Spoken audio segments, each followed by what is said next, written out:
Pak, pagar laut ini bukan hanya soal fisik, Pak. Kalau saya jadi Menteri KKP, Pak, saya yang paling tersinggung dengan adanya pagar laut ini. Tapi Bapak jawabnya datar-datar saja di dokumen ini.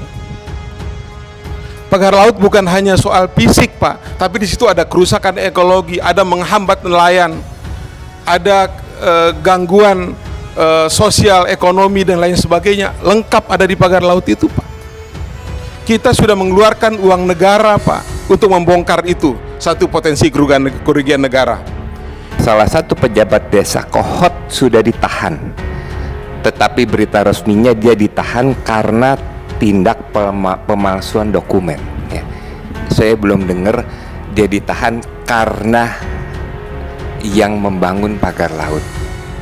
Jadi Pak Kades pelaku yang membangun. Pak Kades dan staf aparatnya yang membangun. Iya. Ya, okay. Mereka mengaku dan itu dia dibuat dalam surat pernyataan.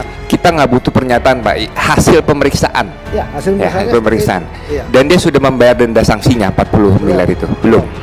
Karena penetapannya baru kemarin. Oke, dan negara akan menagih. Dan itu maksimum 30 hari dia harus bayar. Dan dia menyatakan sanggup membayar dalam pernyataan itu. Oke. Saya ingin mendalami apa yang disampaikan oleh Pak Rajib dan Pak Firman Subagio ya soal pagar laut, Pak Menteri. Pertama saya ingin ingatkan bahwa salah satu dari tujuan kita bernegara dan tugas pemerintah itu adalah memajukan kesejahteraan umum, mencerdaskan kehidupan bangsa. Karena itu, jawaban pemerintah menurut saya juga harus mencerminkan itu, mencerdaskan kehidupan bangsa. Kalau kita lihat dari jawaban seperti ini kan tidak menggambarkan kita mencerdaskan kehidupan bangsa dengan jawaban ada kepala desa yang 48 walaupun tadi sudah dijelaskan tadi itu. Nah, itu yang pertama yang tegaskan. Yang kedua, coba tolong dibaca kembali hasil laporan kesepakatan kita pada tanggal 23 Januari kemarin. Ya, itu bukan hanya soal Bapak bekerja dalam batas kewenangan saja, Pak. Di poin 3 itu ada lagi soal koordinasi dengan aparat hukum, pemerintah daerah dan institusi lain. Ya, dan juga ya poin kelimanya itu soal merespon secara cepat semua opini-opini publik yang terkait dengan itu. Nah karena itu, tapi jawaban Bapak itu hanya menyangkut poin 2 saja. Poin 2, 3 tadi dijelaskan secara lisan, tapi tidak bisa menjadi dokumen kami. Soal bagaimana koordinasi Bapak dengan aparat hukum. Nah ini menurut saya coba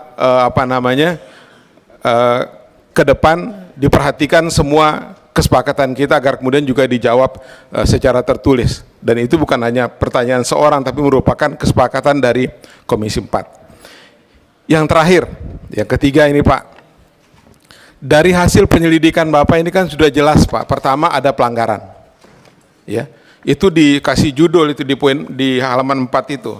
Saya bacakan saja ulang, ya, bahwa ini tentang pengenaan sanksi administratif di bidang pelanggaran, ditemukan adanya pelanggaran pemasangan pagar laut tanpa izin. Poinnya ada pelanggaran Pak, itu satu. Ya, yang kedua ada pelaku. Ini kan sudah jelas.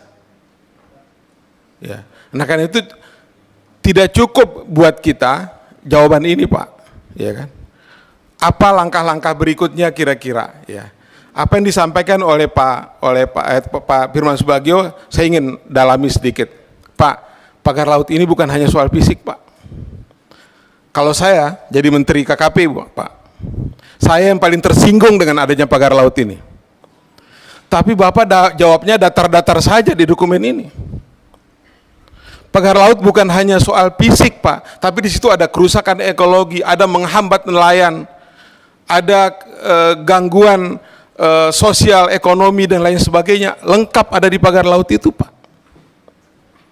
Nah karena itu, kalau kita menggunakan undang-undang, saya ingin menggunakan ini sebagai dengan menggunakan alat uji undang-undang darurat negara Pak, yang dulu pernah dipakai sama Soekarno untuk melakukan penyitaan aset terhadap penjahat ekonomi di Republik ini. Kenapa kita pakai ini Pak? Pertama, pelanggaran ada. Yang kedua, ada aspek melanggar, ada aspek menghambat ekonomi rakyat.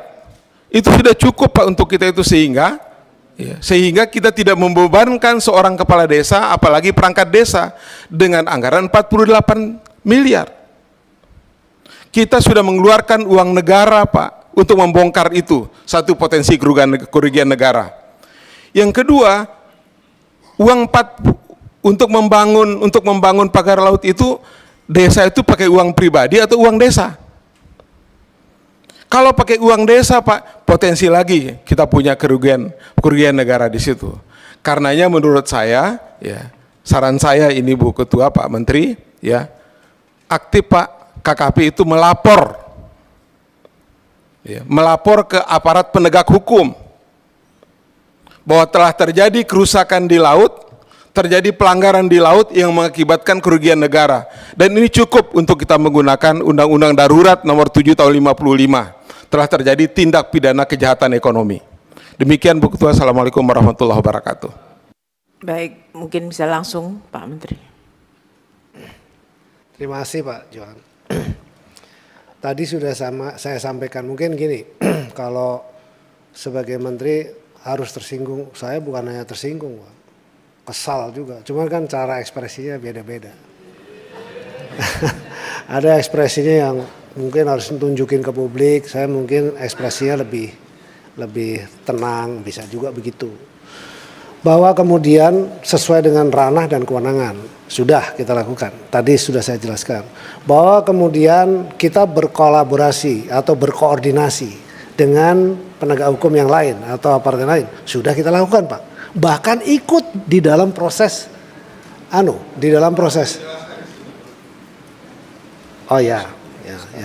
Nah sekarang saya jelaskan, tadi sudah saya jelaskan begitu juga. Nanti kami jelaskan. Nanti kami tulis lagi Pak kalau memang seperti itu. Jadi penyidik dari Barreskrim pun ikut juga bersama-sama di kantor KKP untuk melakukan penyidikan. Maka tindak lanjut berikutnya seperti yang ada di media itu sudah pindah ke sana. Dan kita dari sisi KKP ada juga sudah melimpahkan ke sana, dan satu lagi kemudian kita juga dijadikan sebagai saksi ahli di sana. Itu koordinasinya Pak.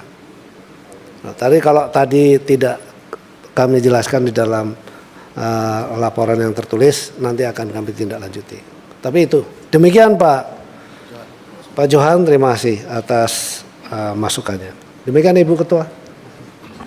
Baik, lanjut Pak Daniel Johan. Mohonnya teman-teman yang sudah dijawab oleh Pak Menteri, kalau sudah cukup jelas supaya tidak diulang-ulang lagi. Silakan Pak Daniel. Ya, makasih pimpinan. Assalamualaikum warahmatullahi wabarakatuh. Pimpinan, segenap anggota, Pak Menteri dan seluruh jajaran. Jadi Pak Menteri, semangat raker kita terakhir yang paling tinggi adalah kepemahaman kita bahwa di negara ini tidak boleh ada kekuatan yang melebihi negara. Negara tidak boleh kalah, apalagi kalah dengan kekuatan yang telah melanggar hukum. Tetapi rasanya hasil temuan Pak Menteri yang dijelaskan hari ini, rasanya negara sudah kalah. Saya nggak paham. Kalau dari perkembangan terakhir,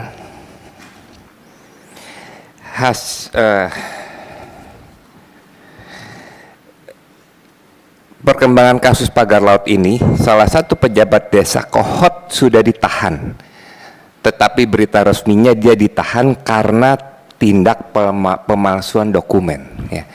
Saya belum dengar dia ditahan karena yang membangun pagar laut. Nah, saya ingin penegasan. Apakah dari hasil pemeriksaan Pak Menteri ingin menegaskan bahwa yang membangun pagar laut adalah kepala desa? Nah, itu satu. Yang kedua, dasarnya adalah hasil pemeriksaan dan surat pernyataan. Mohon dijelaskan ke kami hasil pemeriksaan seperti apa, poin-poinnya, sehingga kesimpulannya adalah yang membangun adalah seorang kepala desa.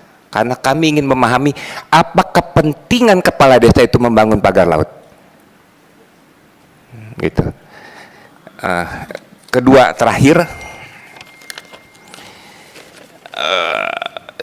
ini menyuarakan seluruh nelayan budidaya, Pak.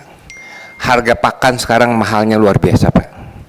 Ya, sehingga kita minta Kementerian KKP punya terobosan untuk mengatasi mahalnya harga pakan ini sehingga para pembudidaya bisa selamat.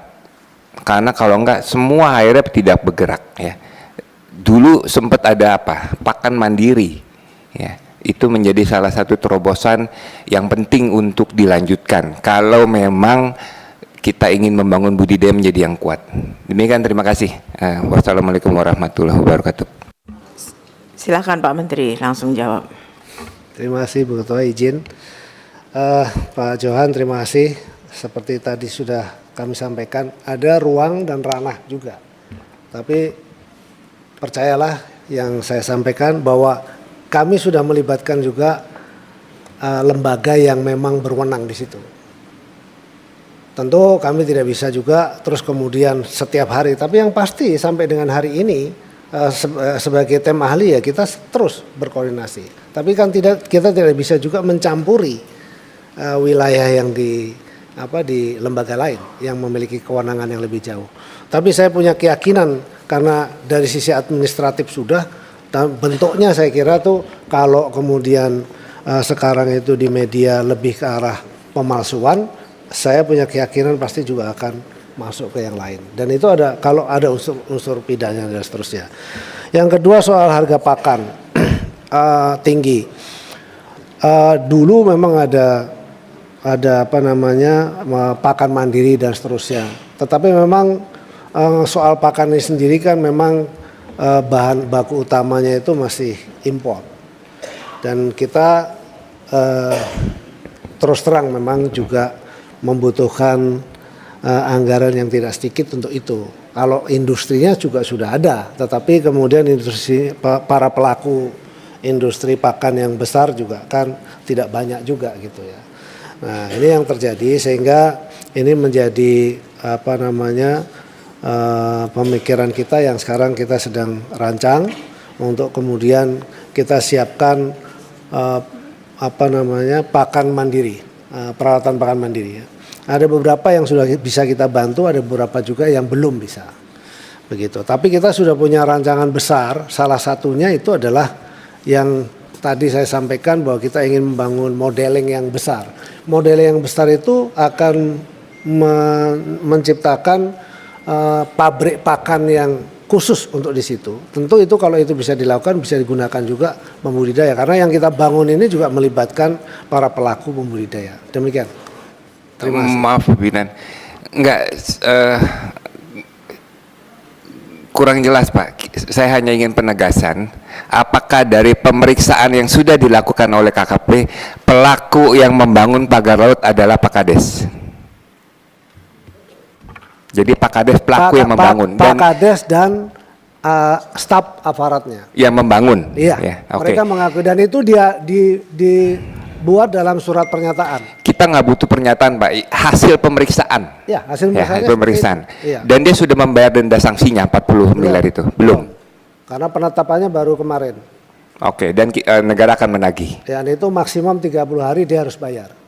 Dan dia menyatakan sanggup membayar dalam pernyataan itu. Oke, terima kasih.